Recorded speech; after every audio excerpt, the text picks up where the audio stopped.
সবাইকে আবারও স্বাগত জানাই রে স্টাডি গ্যালাক্সি চ্যানেলে। আজকে আমরা আলোচনা করব বিভিন্ন গুরুত্বপূর্ণ কিছু জেনারেল নলেজ নিয়ে, যেগুলো বিভিন্ন কম্পিটিটিভ এক্সামের জন্য খুবই গুরুত্বপূর্ণ। প্রথম প্রশ্ন হলো, বিশ্ব বাণিজ্য সংস্থার সদর দপ্তর অবস্থিত? উত্তর হলো নিউ ইয়র্ক। পরের প্রশ্ন হলো, নিচে উল্লেখিত কোন বন্দরটি একটি পুনর্রপ্তানির বন্দর? উত্তর হলো লন্ডন। পরের প্রশ্ন হলো, নেওড়া ভ্যালি কোন রাজ্যে অবস্থিত? উত্তর হলো ওয়েস্ট বেঙ্গল। পরের প্রশ্ন হলো, লক্ষ্মীর ভাণ্ডার প্রকল্পটি প্রথম কে চালু করেছিলেন? উত্তর হলো সরলা দেবী চৌধুরানী।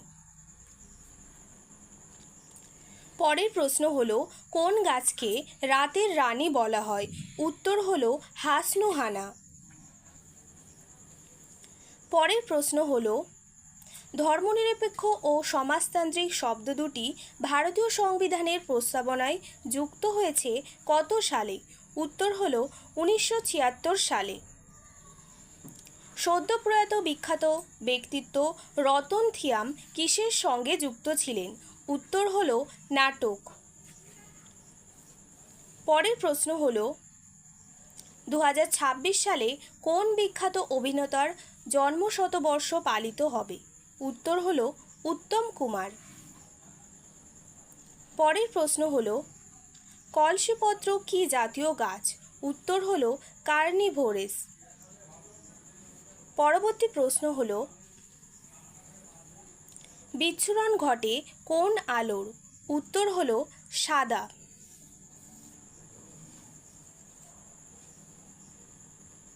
পরের প্রশ্ন হলো, প্রতিসরণের ক্ষেত্রে চ্যুতি কোণের মান সর্বোচ্চ হয় যখন আপাতন কোণের মান হয়?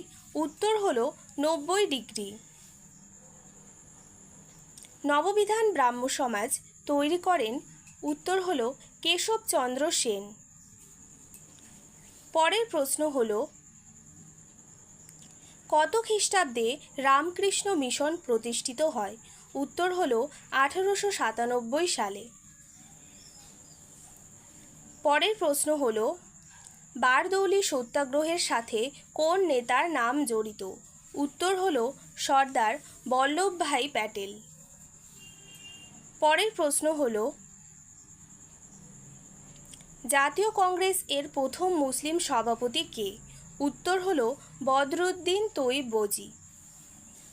পরবর্তী প্রশ্ন হলো, আধার পরিচয়পত্রের পরিকল্পনা কে করেন? উত্তর হলো নন্দন নীলেকানি।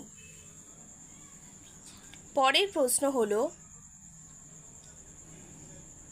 মানব ত্বকের এপিডার্মিসের 90% কি দিয়ে তৈরি? উত্তর হলো কেরাটিনোসাইট। পরের প্রশ্ন হলো, একটি প্রিজমের প্রতিসারক তল কয়টি? উত্তর হলো 2টি। পরবর্তী প্রশ্ন হলো, দিনের বেলায় আকাশ নীল দেখায় আলোর কোন ধর্মের জন্য?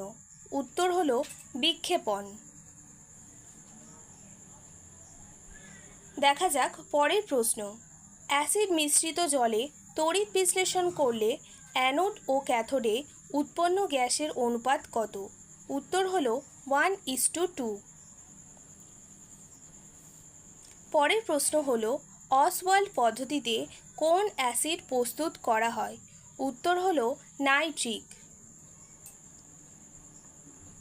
লা ব্রাঙ্ক পদ্ধতিতে কোন অ্যাসিড প্রস্তুত করা হয়? উত্তর হলো হাইড্রোক্লোরিক অ্যাসিড। পরের প্রশ্ন হলো, স্পর্শ পদ্ধতিতে কোন অ্যাসিড প্রস্তুত করা হয়? উত্তর হলো সালফিউরিক। পরের প্রশ্ন হলো, সম্পৃক্ত যৌগটি হলো C2H6। পরবর্তী প্রশ্ন হলো, সম্পৃক্ত হাইড্রোকার্বন নয় এর উত্তর হলো C2H4। আশা করি ভিডিওটি সবার ভালো লাগলো। ভিডিওটি ভালো লাগলে অবশ্যই সাবস্ক্রাইব করে চ্যানেলের পাশে থেকো।